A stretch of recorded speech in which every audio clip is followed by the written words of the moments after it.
Veamos ahora los registros. Los registros son unidades de memoria que me permiten almacenar un número binario en tiempos de ejecución. Veamos ahora cómo se tendrían que construir los registros. La variable de tiempo es la variable más difícil de controlar. De hecho, no la podemos controlar. El tiempo no lo podemos parar o detener. Lo que podemos hacer es discretizarlo y evaluarlo a través de un ciclo de reloj. Lo que vamos a utilizar va a ser un reloj que va a emitir una señal cuadrada, y cuando tengamos cambios en el ciclo de reloj vamos a poder hacer cambios en nuestras variables y ejecutar instrucciones. Veamos, por ejemplo, si tenemos una compuerta NOT, una compuerta muy sencilla, cuya salida va a ser el complemento de la entrada. Si entra un 1 sale un 0, si entra un 0 sale un 1. De la siguiente manera, en general tenemos esta señal variable en el tiempo, corresponde a una compuerta NOT, y si todo sale como esperaríamos, tendríamos esta señal a la salida, en la que los 1 han sido cambiados por ceros y los ceros por 1. Sin embargo, este es un tiempo idealizado. En general, este no es el comportamiento que vamos a observar. El comportamiento que vamos a observar es este. Este comportamiento, vemos, tiene un cierto tiempo de subida, que es el tiempo que tarda en pasar de un estado 0 a un estado 1 o viceversa. Entonces, a este tiempo le vamos a llamar un tiempo de retardo, de tal manera que el ciclo de reloj tiene que considerar ser lo suficientemente amplio para permitir que sea mayor al tiempo de retardo de las compuertas que estamos utilizando. Vamos a recordar la diferencia entre la lógica combinacional y la lógica secuencial. La semana pasada estuvimos hablando de elementos secuenciales.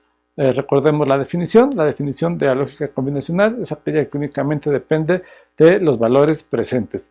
Y la lógica secuencial va a depender o no de los valores presentes, pero lo que sí va a depender va a ser de los valores o en ciclos de reloj pasados. Veamos ahora la implementación utilizando un flip-flop tipo D. La semana pasada vimos diferentes tipos de flip-flops. Esta semana vamos a implementar el flip-flop tipo D y vamos a generar registros utilizando este flip-flop. Entonces va a almacenar únicamente un bit y la salida va a ser igual a la entrada en el tiempo anterior. Vamos a tener dos posibles estados, que va a ser recordar un 0 o recordar un 1. Veamos un ejemplo de ejecución del flip-flop tipo D. Supongamos que esta es mi señal de entrada y mi señal de salida va a ser la siguiente. En el tiempo 1 yo no puedo saber la salida, ya que todavía no tengo una entrada previa. Entonces va a estar indeterminado, puede ser un 0 o puede ser un 1.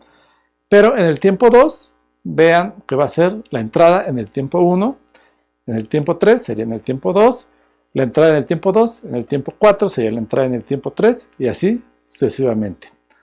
Veamos ahora cómo vamos a hacer la implementación. Como ven, esta compuerta tiene un triángulo. El triángulo me indica que va a funcionar a través de un reloj. Siempre que vean un circuito o un diagrama en el que se incluye en uno de los símbolos un triángulo, eso me indica que ese elemento requiere una entrada de reloj. Vamos a ver cómo va a ser la implementación. Veamos que ahora hemos añadido un elemento más, que es la variable load o carga. Entonces la variable load o carga se va a encargar de permitir o no recordar un bit. Entonces veamos cómo funciona. Vamos a suponer que tenemos una señal de carga de la siguiente manera y una señal de entrada. Y la carga va a permitir o no que se almacene la señal de entrada. Entonces cuando la carga es 1, se va a almacenar la señal de entrada.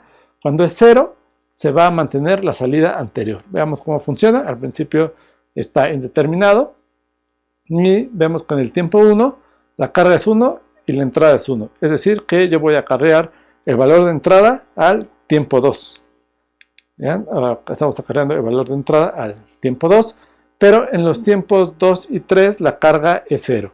Es decir, que no importa la señal de entrada, yo voy a conservar el elemento que tengo en memoria, que en este caso es un 1. Entonces, por los siguientes dos ciclos de reloj, yo voy a conservar ese número 1. Entonces, lo conservamos, pasa a los siguientes dos ciclos de reloj. En el ciclo 4, la carga vuelve a ser 1. Eso quiere decir que me va a permitir almacenar cualquier valor que yo tenga en la entrada. En este caso el valor que yo tengo es el 0. Entonces en el siguiente ciclo de reloj yo voy a pasar ese valor binario al siguiente ciclo y así sucesivamente.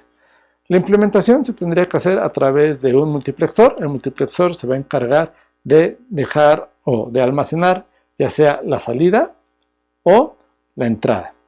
Veamos cómo funciona. Entonces tenemos esta señal de carga, la señal de entrada.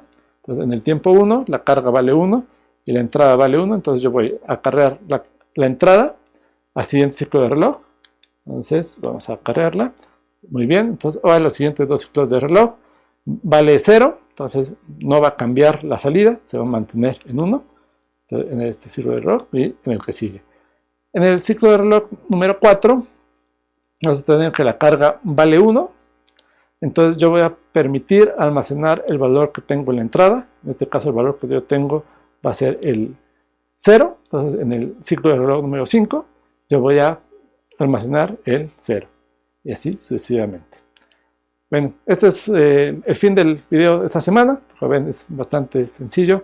La próxima semana vamos a utilizar los registros para generar las unidades de memoria que vamos a utilizar posteriormente.